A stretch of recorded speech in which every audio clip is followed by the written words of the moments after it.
on one end, we had the spa. And as you all know, the pandemic hit. Yes. And so tell me about 2020. What happened? Yeah, let's talk about 2020. Yeah, you really had to shift. We had to shift in a major way. I call it the pandemic pivot to prevention. I'm Dr. Mora. I'm a college professor, instructor, coach, and passionate mentor to health coaches around the world. But I haven't always been that confident and committed to my coaching career. I wasn't sure if I could make it work or even what the best approach was to success and fulfillment. I decided to step up and step into my dream of guiding health coaches on their journey from hesitant health coach to committed health coach. With a unique approach to coach growth, the Health Coach Catalyst program creates a strong hexagonal effect. The Coaching Hive podcast is your glimpse into the concepts, ideas, and approaches that underscore the hexagonal effect while giving you the opportunity to implement tools and tips along the way. Are you ready to dive into today's podcast? Then let's go. And remember that this podcast is family friendly, so go ahead and play it through your speakers.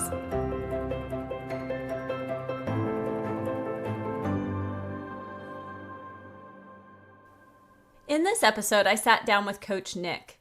I have known Nik for several years and have been in awe as she has overcome challenges, has had to make shifts in her business, has set her own health to rights, continues to step outside her comfort zone, and serves her community with conviction.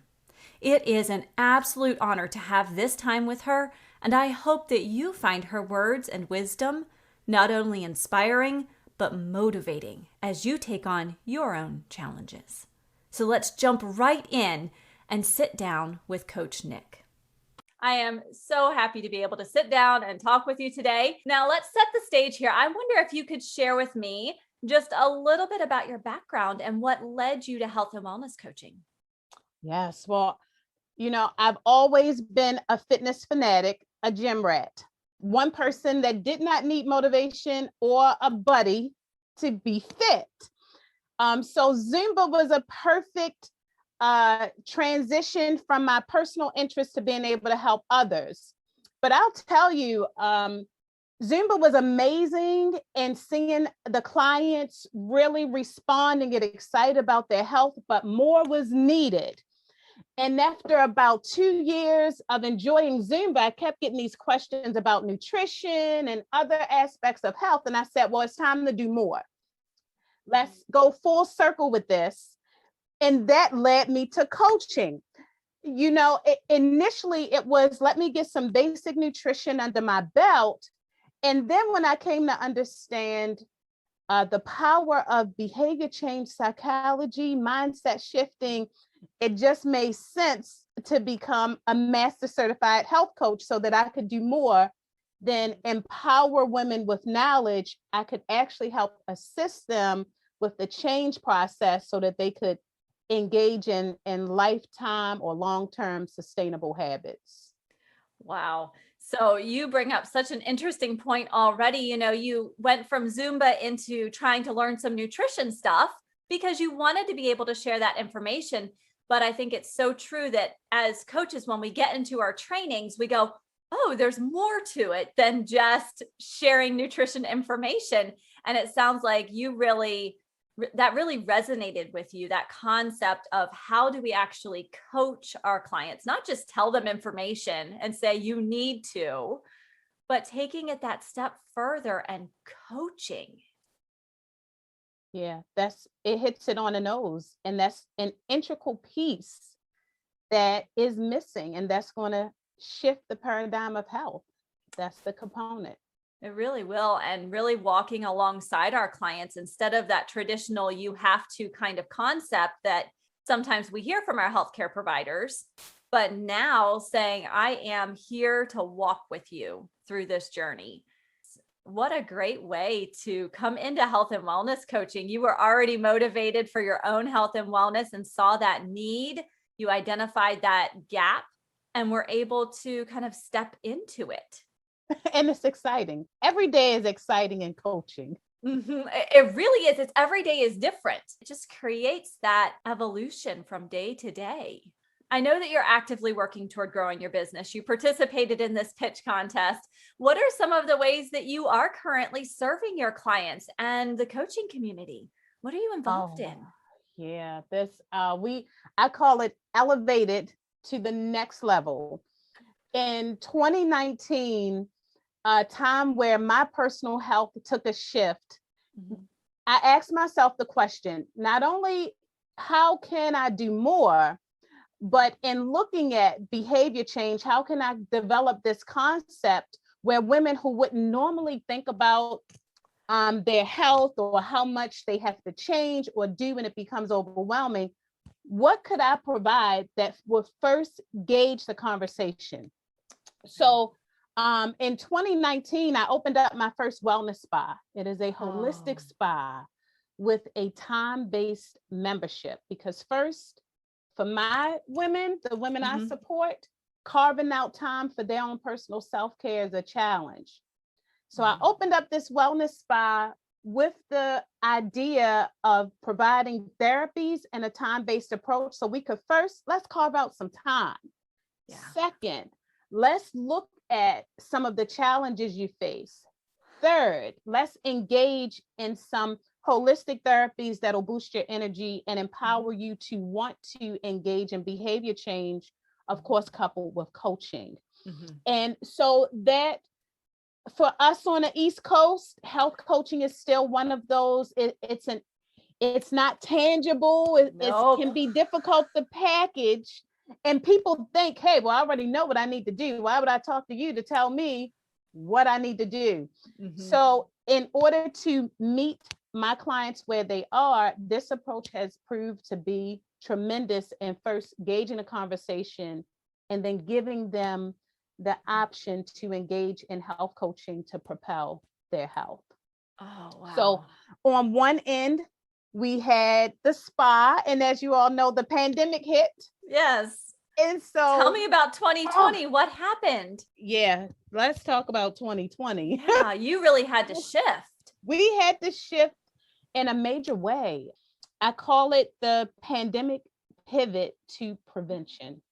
Oh, that's brilliant. And so we had to shut down. Maryland went on a quarantine, but our health could not quarantine. Correct. And so our pivot, Maura, was actually to the virtual space. Being able to walk away from managing the spa gave me clarity.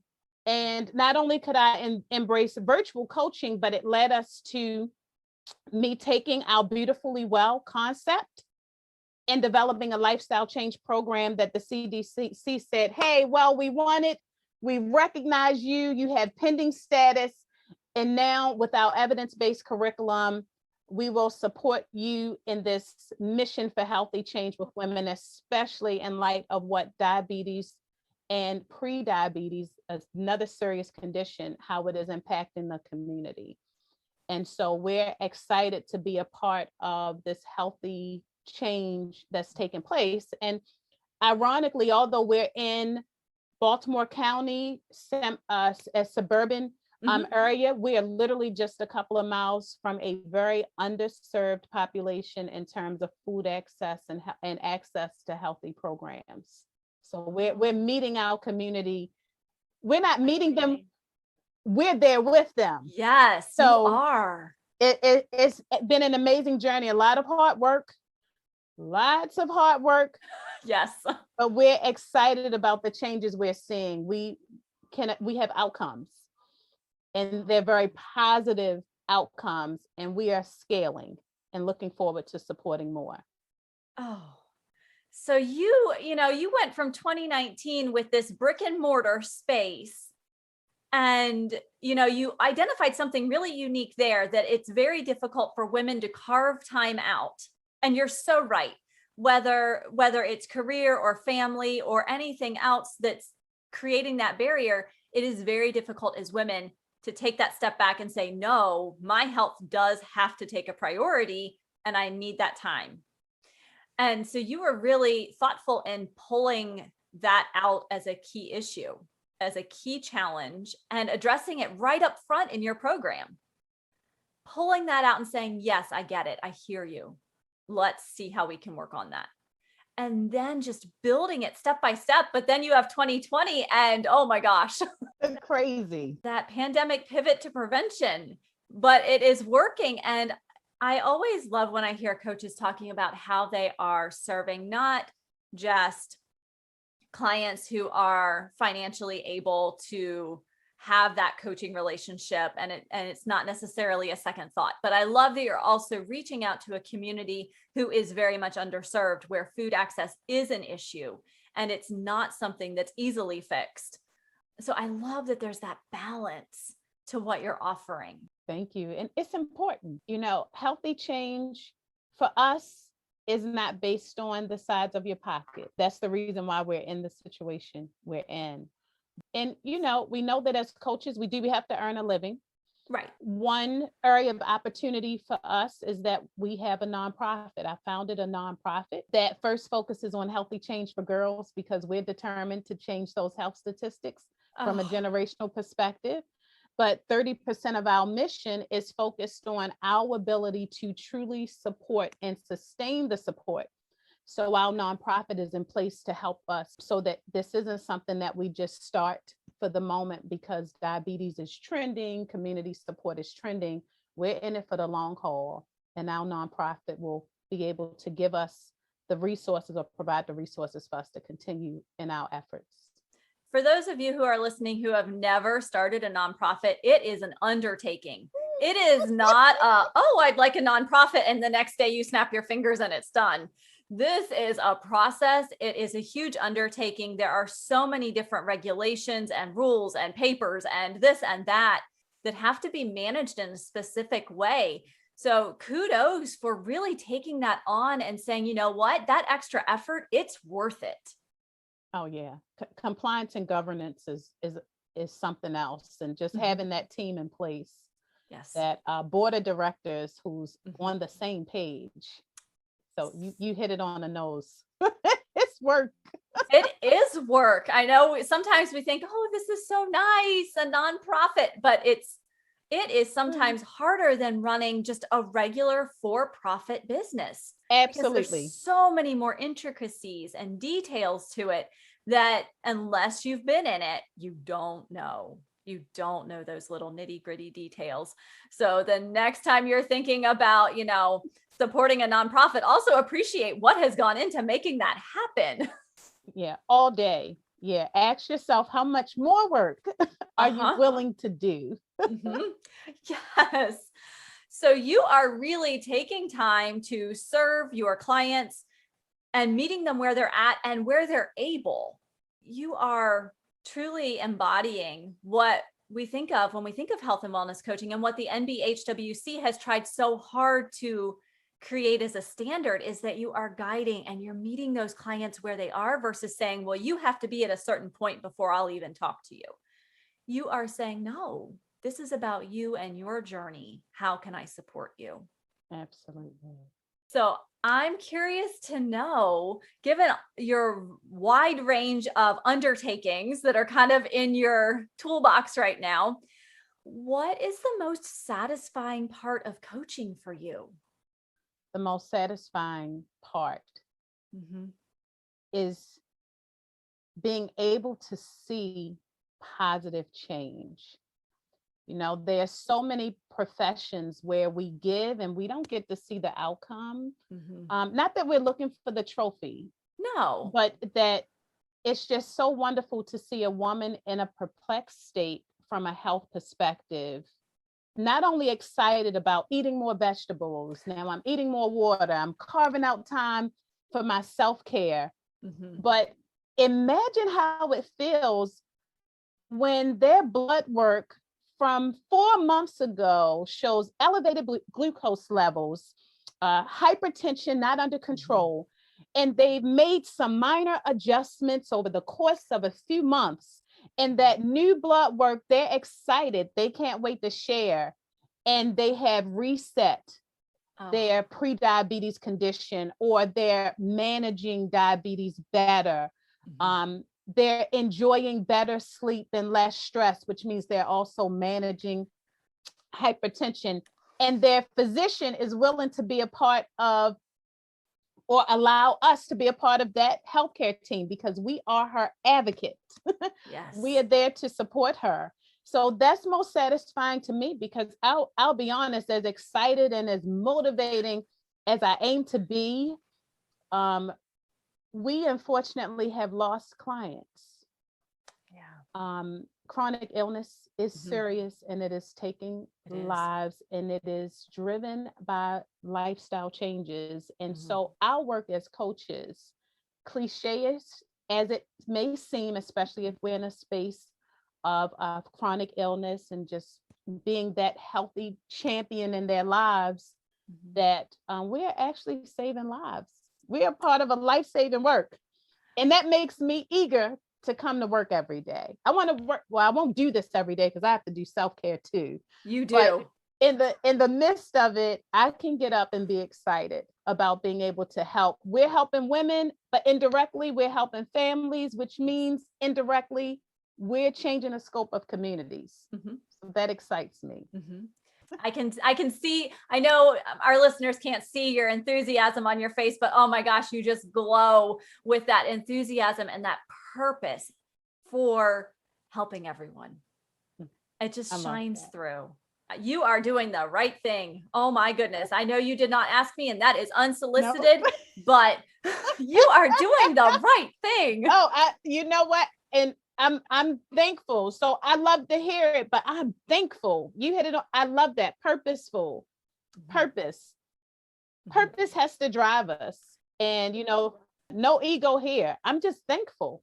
I'm thankful that somehow along the way, some divine intervention, as some may call it, just to be in the space to be able to support. You brought up a point a moment ago that I want to tie back in here. As you said, we have to make a living, and we do. But I think when you have that purpose and that thankful attitude, and it's truly what you want to be doing, that it is so much easier to find a way to make the finances work than if it's something that feels like drudgery, where you really have to roll out of bed and you hit the floor with that plod and you go, oh, I don't want to do this today. When you're waking up excited to get out there and help other people and to work with your clients, I think it's still work. It's still hard work to find clients and all of that. Don't get me wrong, but the finances a lot of times I think fall in a little bit easier than if it's that drudgery. Yeah. And it's proven. It does. The more you're willing to give, because there is a giving process in coaching. We still have to prove our relevancy. And that means that depending on the space that we're in, that we have to be willing to give in order, funding, it will come. It will show up. It will. We have to remember that just getting out there in the community, that's a big step forward. Sometimes we get scared. So can you tell me a little bit about, I've mentioned it a couple of times, you did a pitch contest. It was fun. Okay. So tell me about it. So this is, as you get to know me, you'll know I'm just one of those people where if someone says, let's try this, and of course, if it makes sense, right, I'm like, okay, fine, let's just do it. There's work involved in pitching, like the pitch deck that forces you to research why people should give you money. And on one end, you want them to feel the dream. But on the other end, realistically, with pitching, it involves investors who want you to be able to take that and scale or use it. So it was a community-based, which is a great way to market. Yes. And it also gave me an opportunity. One of the missions I'm charged with is just helping people to understand that health coaching is real, it's needed, it's necessary. So let's learn about what we do and invest in what we do. And so it was actually awesome because I am a crowdfunder, and the platform I first did my first crowdfunding campaign on, I had to first pitch them to get picked to pitch. and then pitch Jeez. and hope that the investors out of the, what was it, five of us, five or six, five. And I'm happy I won top place. But, I will tell you, it was work because it forced me to look at who am I supporting? Why am I supporting them? What are the outcomes? And realistically, what am I going to use this money for? And it was absolutely awesome. And I'll tell you, now I'm ready to pitch and keep pitching. I'm looking forward to a few more coming up. I'm just going to throw my head in and see what happens, because we just talked about this. The money will come. People will see what you do, especially if you're visible, you're giving. We're talking unsolicited funds. I can't wait, because it's going to help us with another project that we have going on here. So I'll, continue to pitch. It's a great marketing tool, not to mention it's great when you win. You can, add some, add it as a revenue stream in a sense. Yes. And you brought up a good point there. It's not that you just showed up and said, here's what I do and who I am. Can you give me some money?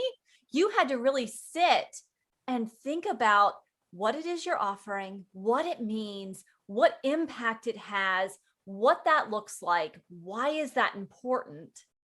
And you really had to sit down and figure that out. And I always encourage new coaches to do that same thing, whether you're pitching or not. Unless you know what it is you want to do and who you want to serve, what impact you want to have, it's difficult to take that step and get out there and say, here I am, I'm ready to coach and I'm so excited, but it shouldn't keep you from getting started. Yeah, you have to start somewhere. And it certainly sounds like you did that, and you jumped in, you made a pivot, then you did your pitching, and you have really said, you know what, it may or may not be the exact outcome I want, but I'm going to give it a try and I'm going to see what I can learn from it. And be willing to take risks. You're in business as a coach. And there are certain aspects of business we cannot run away from, especially if we want to have a successful coaching business. Yes. What a great way to put that. We are a coaching business. It's not that we are just coaches. Yes, we are. But if we want to really have that entrepreneurial spirit, we've got to remember it is a business, and we have to make decisions with that in mind as well. Absolutely. Yeah. So when you think about your coaching journey up until now and your kind of the evolutions that your business has taken over the years, how do you feel that your trainings and your continuing education and all of these added little components have helped you grow and get to this point? Oh, wow. The phrase is set up for success. It was 2016 when I took my coaching certification. So now we're getting ready to hit that 5-year mark. August will make 5 years. Oh, so I have to celebrate. You do. We're going to do something virtual. But yeah, I have to remember that. That's going to be August this year. So 5 years is a long time of trial and error. And I will say, in such a wonderful way, learning from every experience has led me to where I am. And, I'm so thankful that I passed the board certification because, I'm in a place where the board certification, if you could only imagine, I'll just share this real quick. I won't run on a tangent with this, but you have no idea what finally becoming the board certified health coach has done for me, especially in the diabetes space. I have a very close connection with the state of Maryland Health Department because of the CDC. I'm connected to the CDC, which means the feds are in my inbox on a regular basis. All the time. But when I'm in these meetings, our quarterly meetings that consist of our managed care organizations, as you know, the insurers who pay us to support their patients. I'm in there with various agencies from a public health perspective. And when I say I'm a board certified health coach, the room lights up. I've Yes. seen doctors chime in and go, wow, this is excellent, because they recognize the power of behavior change coaching, Mhm. and to be able to have access to an organization like ours Mhm. who had that level of experience has really made an impact on in our state and in this capacity. Mhm. So the past 5 years have truly been a growing experience for me professionally. Mhm. And it has put me in a position of being considered a Oh, credentialed yes. person. Mhm. I have some credibility in the Yes. space that I'm in. And that feels amazing, because it also makes me an even stronger resource and support to our clients. Really does. And it boosts our own confidence when we can say, I'm a nationally board certified health and wellness coach. It works. We have major insurers on board now. So I'm excited to partner with them and give them an opportunity to give us a chance and see Mhm. what our outcomes look like. I'm excited about them being a part of the growth and seeing what we are actually able to do in print, on paper, through evidence. That's Yes, going to be fun. it is. It is so amazingly fun. How many people get to say that? Right. That their job and the people that they get, it's just fun. It's fun every day. I mean, yes, it's satisfying and yes, it's world changing, but it's fun too. And I It's I fun. don't think you can discount that. No, no. To watch the evolution of what we're doing, to be a part of it at this time, is Mhm. incredible. 5 years ago is not a long time. And look at where we've come Mhm. from a health coaching perspective. I Yes. look at, whoa, look at where I've landed thus far. And we're still Yes. working towards doing more. You are on fire. So you have shared so many great insights and about your experiences and lessons learned. I'm curious to know if you could share with me just one or two tips for new coaches or coaches who are deciding if this is the right path for them and they're feeling a little bit hesitant perhaps about what the next step is, or oh, is this right for me? Wonder what's one or two tips that you might share with our new coaches. The top tip would be focus on who you really want to support. Okay. Take some time and dive in. And I'll tell you, that tip would have saved me a lot of money and Ooh. possibly a lot of time. Now, I love the idea of done for you and, PLR, so that you can focus on coaching your clients. But realistically, with us as coaches, one of the key things that we have to continue to do and will always be a part of giving people a chance to recognize what we do is how we communicate. Mhm. And if people clearly understand what we do, who we support, how we support them, that in turn is going to help us to really grow our coaching business. And if you're thinking about becoming a coach, it's because you have this love for people, you want to help people, and you want to help them in a way that's going to carry them through life. So ask yourselves, who are these people? What do they look like? Why do they need me? Where are they? And how can I take all of my amazing experience and skills and certifications and credentials and couple it as a health coach to support them? And boom, there's your program. Anything that doesn't fit in that mix is going to distract you, shift your focus, and rob your pockets and lead you to frustration, because you're trying to mimic and do everything every other coach has attempted to do. Focus on who you want to support, and it will get you to where you want to be. That was so perfectly stated. Oh, I, good. I wish wow. someone would have said that 5 years ago. Well, someone is going to hear it now and it will make a difference. So you continue to make a difference by coming and speaking on podcasts like you're doing today and sharing the word with your community and being involved in those meetings with the CDC, with insurers, with the health systems. You are getting the word out there in a big way. And congratulations. it is important, and you are serving your purpose and really serving our community as a whole. Thank you so much for that. It means a lot. And I appreciate this space. This is what we need. So I commend you for taking time out to help get the work that you do, Maura, is actually going to expand this access to coaching. I hope. So it's incredible. Because I agree with you. Coaching is so needed, and getting the word out there and getting it to be understood is so important. And we're heading there. We're on the track, right? Right there. We are there. We just got to keep going. Yes. Well, I want to thank you so much for sharing your words of wisdom and being so open and honest about your experiences with coaching. I know it hasn't always been easy, especially in 2020 when things radically shifted. And I appreciate that you came in today and were willing to be vulnerable and talk about some of those changes that you had to make. I know that our listeners are going to want to connect with you. You have so many wonderful experiences, and gosh, your offerings are amazing. So how can we connect with you?